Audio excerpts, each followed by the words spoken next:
Vous allez comprendre comment l'industriel qui fabrique la 8-6, la bière la plus vendue en France juste après la Heineken, arrive à produire une bière qui tabasse au niveau de son degré d'alcool, mais pas au niveau de son prix. Et comme je n'ai pas réussi à aller dans l'usine, on va aller voir le concurrent. C'est une 3 Mont blonde. À 8 degrés 5. Pour une bière, ça fait partie des bières assez puissantes, effectivement. L'essentiel du marché, il tourne autour des bières autour de 5-6 degrés aujourd'hui. Donc là-haut, vous voyez passer le malt d'orge qui va nous permettre de commencer le brassin. Alors, ici, on va mélanger du malt d'orge à l'eau. La bière, c'est un alcool de céréales. Alors ça, c'est typiquement, c'est un petit échantillon de malt d'orge. Et si on l'écrase, et voilà, on voit des grains un peu ouverts ici. C'est de l'amidon. L'amidon, c'est un sucre complexe. C'est plein de sucres attachés ensemble qui, pendant le brassage, vont se détacher en sucre plus simple. Et les sucres plus simples, souvent, ils finissent par ose, comme saccharose, glucose, et là, maltose. Retenez bien les noms de ces 3 sucres, puisqu'on va les retrouver un peu plus tard dans la vidéo. T'as vu comme ça sent bon? Ça sent les céréales, ça sent le pain cuit, ça sent le sucre, c'est sucré. Donc moi, quand j'étais petit, j'en buvais souvent ce qu'on appelle du mou. Et c'est un petit déj, quoi. Vous aimez bien la bière dans la Flandre française? C'est notre vie.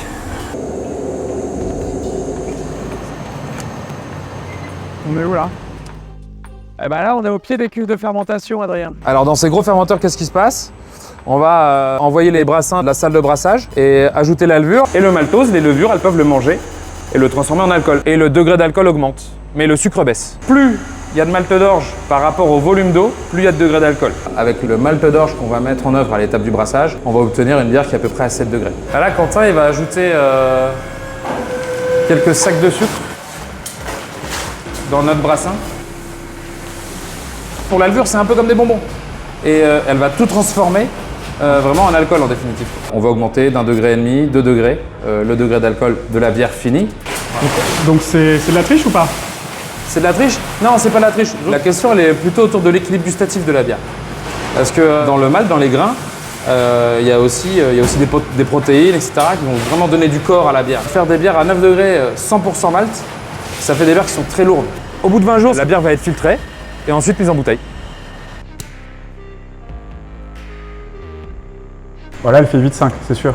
Voilà, elle fait 8,5, c'est sûr. Mais elle fait aussi, et ça c'est moins réjouissant, 6,03 € le litre. Autrement dit, la 8,6... Elle est donc 2 fois moins chère que la 3 Mont, elle est à 3,10 € du litre. Moi, c'est ce que j'appelle les bons rapports qualité-prix. Ce qui va jouer sur le prix essentiellement, ça va être l'utilisation des matières premières. On voit dans la 3 Mont, dans la vidéo précédente, que c'est du sucre cristal, comme celui qu'on va utiliser à la maison. Ici, la particularité, c'est que c'est précisé sirop de glucose. Pourquoi? Parce que en fait, il est extrêmement peu cher, et en tout cas beaucoup moins cher que le sucre cristal. Donc déjà, ça fait une grosse différence. Et puis, cette différence de prix, elle s'explique sur les volumes. On a des volumes beaucoup plus importants qui sont produits de 8,6 que de blonde de 3 Mont. Chez Bavaria, qui produit la 8,6, ouais, c'est une brasserie qui est largement plus importante que la nôtre. Quand ils fabriquent plus, tu as un coût de revient industriel qui est inférieur. Ça, c'est vrai. On est devant une Kronenbourg 9.0 à 3,5 € du litre. C'est le même prix quasiment que la 8,6. Kronenbourg, c'est un gros industriel. On se rend bien compte que l'échelle n'est pas du tout la même. Et vous allez voir, le goût non plus, mais attention, il y a une surprise.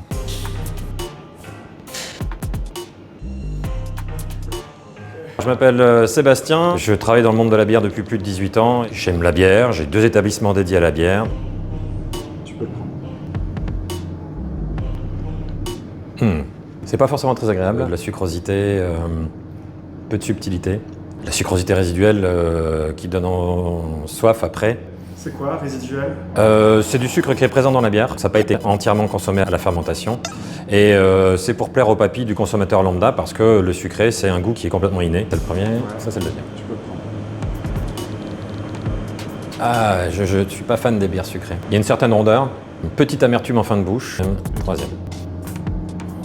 Donc là, très clairement, on a des esters fruités.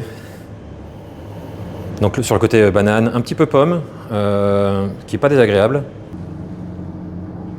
Il y a de la rondeur, une certaine sécheresse. Il y a de la sucrosité sur les 2 premières.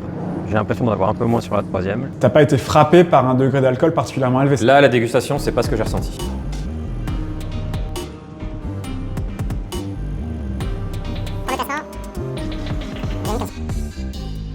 Alors, le sujet de mon reportage déjà, avant que je te dise ce que t'as goûté.